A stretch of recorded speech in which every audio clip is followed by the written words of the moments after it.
siyaasiga Soomaaliyeed iyo siyaasadda Soomaaliya marxaladii kala duwanaa oo ay soo martay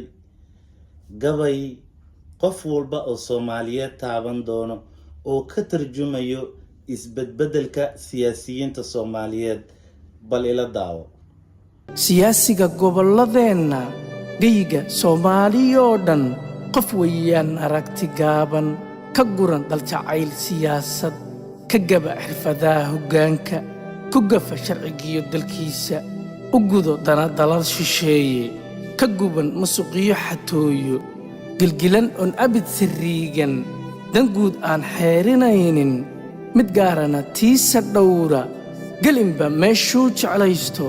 sidii gabaldaya u jeesta markuu ololaha galaayo wejiyo gibi lagu yaqaano tagada goortuu safuu